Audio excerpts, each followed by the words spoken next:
Hi, inaantok pa, Charis. Good morning.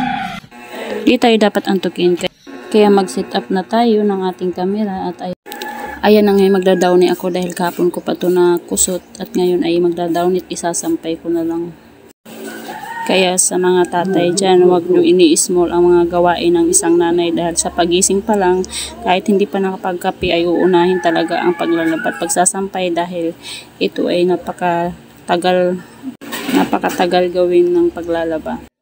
Kaya nasasabi kong matagal dahil ito ay nahihinto kasi magluluto na naman at mag-aasikaso ng pagkain. Kaya kayong mga padre de pamilya ay intindihin nyo ang inyong mga asawa kung pagdating nyo ay nakaupo lang ito o nakahiga dahil ito ay nagpapahinga dahil hindi nyo alam kung ano ang gawain ng isang ina sa loob ng isang bahay. At hindi pa natatapos dyan dahil may mga bata pa na kailangan asikasuhin. At hindi pa natatapos dyan dahil pagdating ng gabi ay aasikasuhin pa kayo pagdating. Kaya sa isang pamilya kailangan talaga ng pag-intindi sa isa't isa dahil alam na natin na parehas tayong pagod.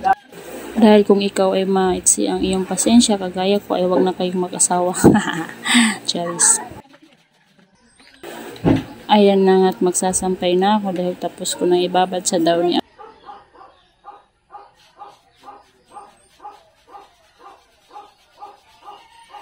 Ang kinaganda lang talaga sa probinsya ay ang maririnig mo sa umaga ay yung huni ng ipon,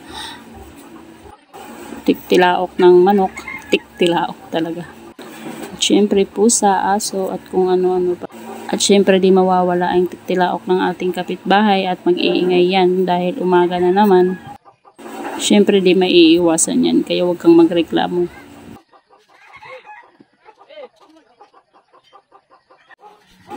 At ayan na nga, kakaunti na lang ang aking ihahanger.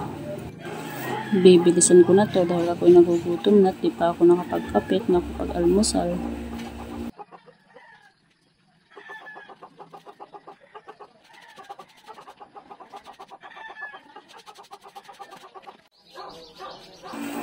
Ayan na at dala-dala ko na ang aking hinangar at isasampay ko na dun sa taas.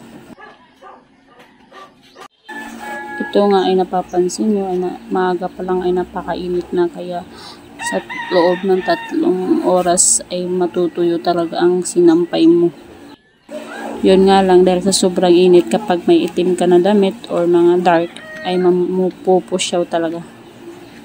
Kaya ang ginagawa ko kapag napapansin kong medyo hindi na tumutulo ang tubig sa damit ay kinukuha ko na at iniiwas ko na sa pagbilad ng araw dahil nagpupusyaw nga ito.